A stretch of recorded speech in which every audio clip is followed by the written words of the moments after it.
And more breaking news for you. Metro Police are investigating a shooting right now. It happened last night in North Nashville in the area of 12th Avenue North between Cockrell Drive and Wheeler Street. Here's video of the scene last night. We're told two suspects came up to a man and robbed him. Before they turned to run away, one of them shot the victim in the ankle. Police tell us the victim is stable this morning. Investigators are working to find the suspects now. An arrest has been made in a fatal stabbing that happened over the weekend. Charles Hodge now faces criminal charges. Police say Hodge spotted Charles Wade Saturday morning when Wade was working on his vehicle in front of the auto zone on Dickerson Pike. Police say the two men disliked each other, argued, and their fight got physical. Wade died that night at the hospital, and police say it was not self-defense. And new this morning, rising water in Kentucky is expected to force a serious detour today. According to the Kentucky Transportation Cabinet, U.S. Highway 52 in Ballard County will likely flood. Now, when this happens, drivers will have to take an 80-mile detour to get around the area. The Ohio River is swelling by the minute after the onslaught of rain over the past few days. By New Year's Eve at noon, another portion of Highway 51 in Ballard County is expected to close. Engineers plan to reassess their projections later today. Meantime, evacuations and preparations are underway in Missouri this morning due to impending flooding. The Mississippi River is at an all-time high. We have more on the dangerous situation there coming up in about 10 minutes.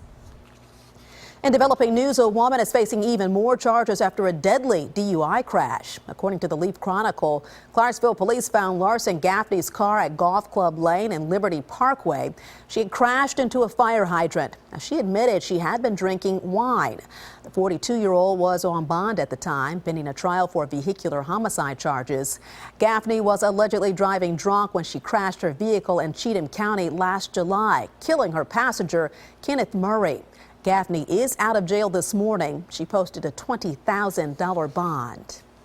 A Metro police officer is off the job this morning and could possibly face charges. Lieutenant Michael Moultrie resigned after an investigation revealed he received money from Nashville Electric Service for work he didn't do. Moultrie worked off-duty for a traffic control company while NES crews made repairs. He allegedly received more than $3,000 for shifts he either left early or didn't show for at all. Moultrie resigned yesterday. Results of the investigation have been sent to the DA's office. More details coming to light after a deadly crash that shut down I-24 near the Coffee-Bedford County line. 63-year-old Theodore Van Weckmuskirchen from Illinois was killed in that wreck. Tennessee Highway Patrol officials say his pickup sideswiped a truck before crossing into the opposite lane and hitting two more vehicles. A 35-year-old and a 6-year-old were also hurt, but we learned this morning they're expected to be okay. And happening today, people are gathering together to mourn the death of one of the teens killed in a tragic Christmas Eve wreck. Nicole Whitson's funeral is today at 4th Avenue Church of Christ. Two other teenagers were killed in the crash during severe weather. They were found in a submerged car in Murray County. A funeral was held yesterday for another of the crash victims, Adrian Williams. It was an emotional service for the 17-year-old held inside the Church of the City in Franklin. All three teens were students at Centennial High School. A celebration of life for the third victim, Anissa Buriage, is happening tomorrow at 11 at the Centennial High School Performing Arts Center. Tonight, a vigil will be held at Centennial High School to remember all three victims.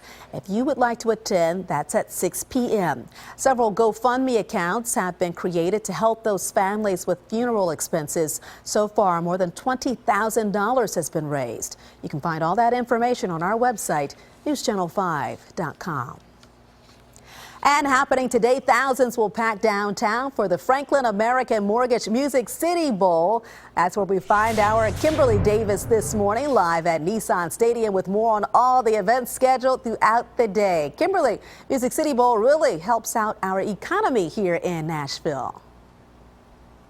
Shannon, that's right. Good morning. Over the last 16 years, Music City Bowl has brought nearly $250 million to Nashville's economy, and officials are telling me after this weekend, they're expecting another big economic boom for Nashville. Now, last night, Big and Rich headlined as Texas A&M and University of Louisville bands battled it out on Lower Broadway. The Battle of the Bands is just one of many events Louisville and A&M fans enjoyed leading up to the Music City Bowl. Music City Bowl CEO Scott Ramsey says he expects a crowd of more than 50,000 to pack into Nashville's Nissan Stadium for the game. Last year, more than 60,000 people watched Notre Dame beat LSU 31-28, which brought $19.7 million to Nashville's economy. Today, the pep rally kicks off at 2:30, and then fans can enjoy a pre-concert at 4 o'clock. The gates open at 4 p.m. here.